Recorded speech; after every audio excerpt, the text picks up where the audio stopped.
How could I refuse? It's a Venus-Jupiter conjunction ruling a full moon in Sagittarius. Let's get into it.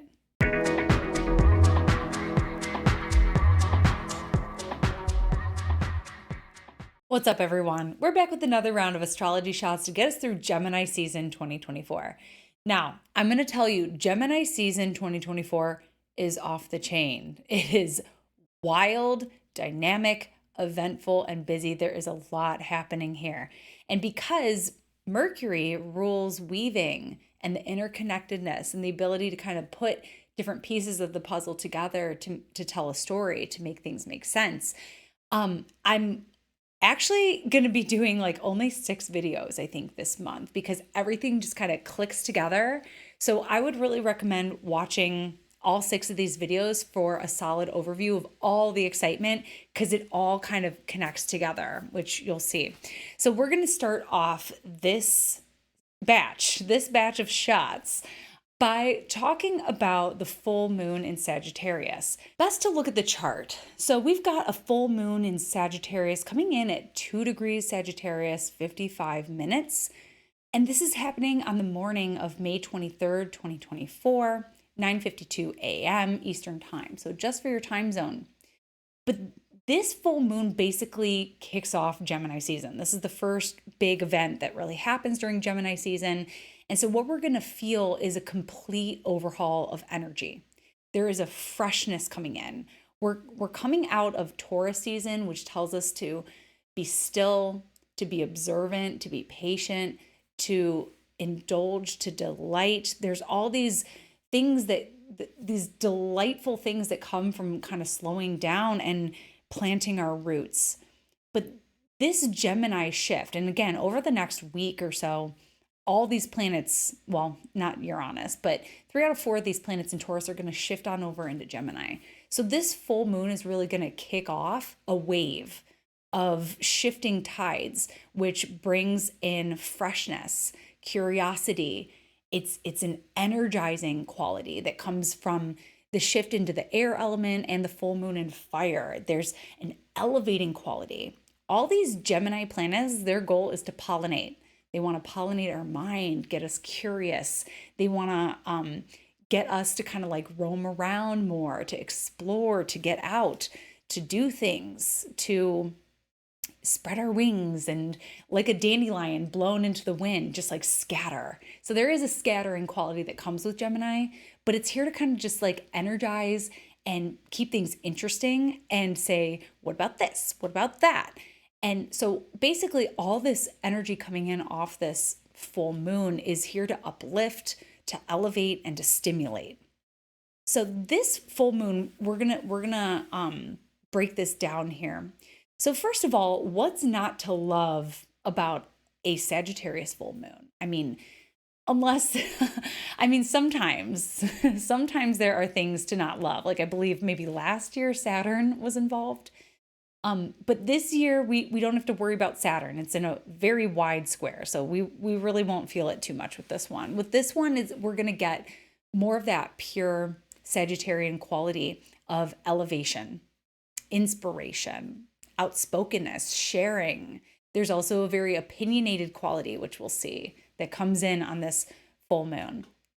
We've got harmonious flowing aspects to Pluto, which may inspire like a deeper philosophical energy from the Sagittarius full moon around like taking our exploration and our desire to know, our desire to have expertise on something to a deeper level, to a deeper threshold. So Pluto just adds a thorough component to this full moon without it getting too messy with Pluto. So there's like a thoroughness that comes with it. We're going to maybe see some extremes around this full moon, especially when it comes to our beliefs and also when it comes to treating ourselves, to satiating ourselves, to indulging ourselves. So at this point, I want to talk about another aspect that's a focal point of Gemini season, another aspect that's happening on the same day, and that is the Venus-Jupiter conjunction in Taurus. Now, I know as I'm recording this video about a week prior, I am already starting to see signs of this aspect, not just in my own life, but in the collective. I just read a New York Times article, and it was talking about something completely different, but which I'm not going to get into here, but it was talking about satiety, like the ability to satiate ourselves, and how that's something that is harder to come by in the American diet. And it just, that word, that concept really stuck with me as I'm contemplating Venus and Jupiter, both benefics, conjoining in Taurus. The ability to satiate ourselves, to indulge ourselves in something to a level that feels very satisfying to us. And for whatever reason, a lot of people, depending on their different circumstances or relationship with whatever it is that we're talking about, we hold off, we resist. And this aspect, Jupiter, again, is ruling the full moon. That's our connection there. So in other words, this full moon in Sagittarius, which wants us to celebrate, to indulge, to really live life to the fullest, is ruled by Jupiter in a conjunction with Venus at the anaretic degree of Taurus. So there's a lot of layers here. But the first thing is that we have two benefics meeting up. And so that's going to bring something really positive, right? That's going to bring something delightful. And we're going to take that delight to the max, being at 29 degrees. There's a desire to kind of push things to the limit. This is also in a sextile with Neptune, which is also saying, say yes, say yes, say yes. So the caution here is to know our limits, especially when we see planetary combinations like this show up, things like overdoses, things like going to excess to our own detriment is something to watch for. Even though these are benefic planets, their job is to say yes. Their job is to say more, have it, go ahead. So in situations like that, we always want to look for to consciously bring in some Saturn to say, okay, maybe not. But in situations where it's like, I'm going to say yes to love, I'm going to say yes to fun, I'm going to say yes to treating myself to a delicious meal. I'm going to treat myself to staying in bed a little longer, whatever it might be, like whether you're doing your garden, like I'm going to go all out. I'm going to get all the things I want this year, because there's this need at 29 degrees, this need to feel satisfied, like in so many different other areas of our life, especially as we talk about the plights of the economy right now and how so many of us feel lack in so many different areas of our life for so many different reasons. We all come from different backgrounds. We're all having different human experiences. But right now there's just like this sense prevailing that, lack is there. And it's something that we have to grapple with. So what this combination is saying is, I may not have my savings all figured out, but today I'm going to say yes to delight for this one moment, so that I can have something, so that I don't have to feel like this pervading cloud of lack. So that's what this is saying, is like, live life to the fullest. Like, don't always be worrying and penny pinching. Like, this is saying, do something to feel like you're fully living, that you're totally giving that to yourself. Now that said, this is happening at a crisis degree. And I'm really thinking a lot about what just happened on the Taurus full moon. On the Taurus full moon, there was, like, around that time, there was the Met Gala. And so there was a lot of commentary about opulence during a time when, like, the economy is really screwing a lot of people over. And we're really feeling the weight of that collectively.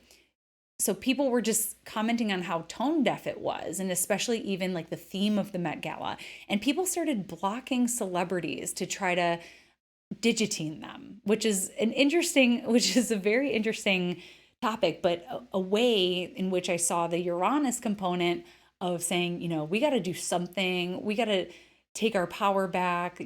People were upset that certain celebrities aren't using their platforms for, to speak out about world issues. And anyway, so that was like a big conversation that was going on around the new moon in Taurus. So this is our next lunation.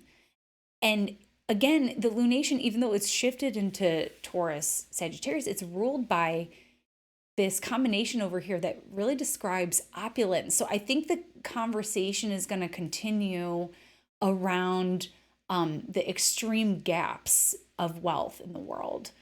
But who says that we can't have a slice of pie for ourselves? And, you know, even though there's, we wish we could, tip the scales differently, there's things that we can do right now in this moment that can make us feel full, which can make us feel satiated, which can make us feel like there's an abundance of beauty and things to enjoy around us. So we just have to find it, and this full moon is going to help us find that for ourselves right now in this moment. One last little thing I want to include in this video is that on the 25th of May, we're going to see Mars activate some eclipse degrees, okay? So remember we had that eclipse on April 8th? Well, that happened at 19 degrees of Aries. So what we're going to see is Mars is going to activate 19 degrees of Aries. So what we're going to see in our own lives is that eclipse story is going to re-energize and come back to life. So think back to the end of March, early April, what was going on for you along your Libra Aries axis in your chart. And Mars is really going to energize this. So yeah, think about what was going on in your life around that time. And then think about what was going on in the world. I mean, one of the things that we saw was the Kate Middleton story. We also saw tensions growing in, in the world, leading to the student protests that have been going on. So we saw like war tensions grow, and we're seeing those continue right now. Another story that was developing was Trump's trial that happened right around the time with the eclipses. So we may see some sort of resolution come around this time. Can't say for certain, but I do know that this Mars activating that eclipse degree is a big deal. So another way to kind of link that, like whatever the eclipse is brought up for you personally, just know that whatever is coming up around this full moon and in that couple weeks following the full moon is also probably linked and a part of that story. So that's a little bit about the full moon in Sagittarius. I hope it's awesome for you. I hope it gives you a breath of fresh air, a breath of life, a sense of gratitude. That's another thing that Jupiter's influence can do for us.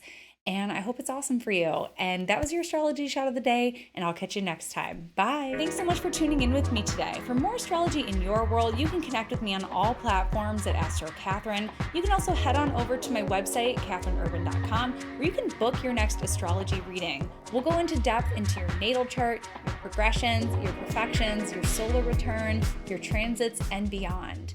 You can also join my mailing list where you can stay up to date with me on new classes as well as article drops. I look forward to connecting with you, and I'll see you next time.